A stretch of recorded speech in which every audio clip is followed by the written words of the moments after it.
Following the recent election, the Northern Territory's Country Liberal Party has introduced a proposal to lower the age of criminal responsibility to 10. With the first parliamentary session approaching, there are questions around what these changes could mean for young people, especially in Indigenous communities. As the Northern Territory government prepares to debate these laws, we'll take a look at what the age of criminal responsibility is, why it's being reconsidered, and what the potential impacts may be. The criminal age of responsibility is the minimum age on which someone can legally be charged with a crime. Across most of Australia, the current age is 10. However, there's been ongoing discussions about how appropriate this age is. Last month, National Children's Commissioner Anne Hollands released her report titled Help Way Earlier: How Australia Can Transform Youth Justice to Improve Safety and Wellbeing. We spoke to her about some of the recommendations from this report. This report, Help Way Earlier, is calling for quite a transformative approach, that we move away from seeing the justice system as being able to solve offending by children, because it can't. We need to actually turn our gaze much earlier to what I call the early warning systems, those systems upstream of health and education that are in a position to be able to pick up problems like learning issues, like mental health problems, like disabilities much earlier on, and to be able to wrap the services around the child and the family to ensure that they get the help they need. Supporting this view, the Australian Medical Association raised concerns of the impacts of the CLP's policies of criminalising young children. Dr. Michael Bonning, President of AMA New South Wales, spoke to us about the medical and developmental implications of the proposed changes.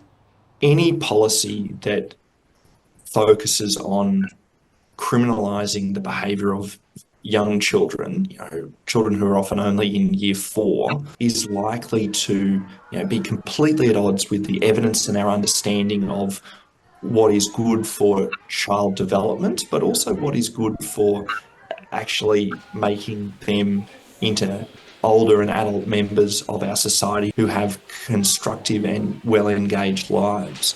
In addition to expert perspectives, those working directly in remote communities have also raised concerns. We spoke to a Northern Territory teacher with more than 5 years of working in remote Indigenous communities. For their professional safety, they've asked to remain anonymous. I think one of the unique things about remote Indigenous kids is that they have this incredible vibrancy, and they're so unique and full of life. And it's really sad to see kids that I know who have been to juvie, who have just had that life snuffed out of them. Every student I've worked with has got parents, aunties, uncles, siblings, grandparents, or people in their life that are either in jail or have already been to jail.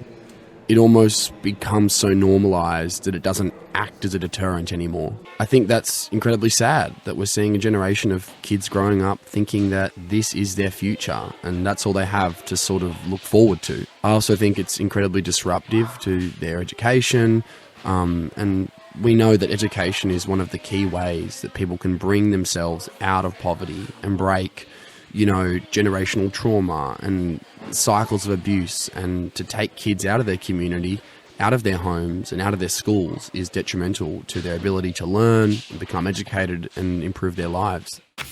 Nationally, First Nations children make up 50% of the youth detention population, while in the Northern Territory, this figure exceeds 90%. In the Northern Territory, First Nations children are 27 times more likely to be in youth detention than non-Indigenous children, a stark contrast to the national figure of 17 times more likely. These statistics highlight the challenges faced by young Indigenous people in the Northern Territory. Rather than hear it from me though, let's listen to the voices of those directly impacted. We spoke to some Ananu youth workers from MPY Women's Council about their perspective on the changes.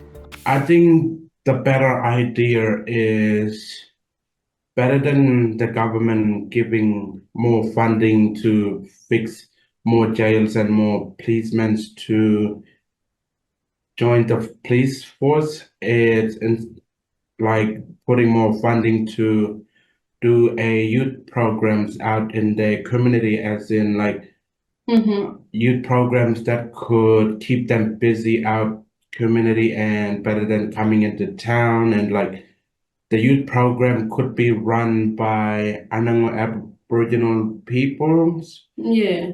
which they'll like understand more Mm-hmm. and they can interact with it more. Like something to keep them out of town and in community, like out bush, where they can be out bush in country. Well, we just want our young kids just to go back to communities and learn more of our culture because it was there for 60,000 years, and we want that to go more for the next Like generation. keep it stronger, Yeah, for the Yeah. next generations. For over a decade, there have been calls in Australia to raise the criminal age of responsibility, but the campaign really gained significant momentum in 2018. Advocacy from organisations such as the Australian Human Rights Commission, legal experts and Indigenous groups has intensified, particularly since the United Nations recommended raising the age to 14. The Raise the Age campaign, led by a coalition of over 100 organisations, including Change the Record, is a prominent voice in the national discussion. National Director of Change the Record, Blake Cansdale, spoke to us about their ongoing efforts and the importance of this campaign. So for several years, Change the Record's been calling for all Australian state and territory governments to raise the minimum age of criminal responsibility to at least 14. And importantly, that's without exception and without any carve-outs. This position is backed by volumes of evidence which shows us that imprisoning children only causes serious harm to them, importantly to their cognitive and social development. There is, however, ample national and international evidence that also tells us that community-led preventative and targeted early intervention services drastically increase the likelihood of antisocial behaviour and prevent youth offending. For this reason, Change the Record will not celebrate the Victorian government's raising of the age to 12, and we certainly don't support the Northern Territory government's proposal to reduce the minimum age to 10. Our children belong at home and in schools and playgrounds. Our children certainly do not belong in handcuffs, locked in watch houses, juvenile detention centres, and in boot camps. Make no mistake, locking up small children is a government not only ignoring mounting evidence and community demands, it is a government's turning their back on our most vulnerable during the greatest time of need. As the Northern Territory government considers these proposals, the debate continues on how best to handle youth crime while ensuring the well-being of young people. The decisions made in the coming weeks could have lasting implication in the way that the Territory approaches youth justice.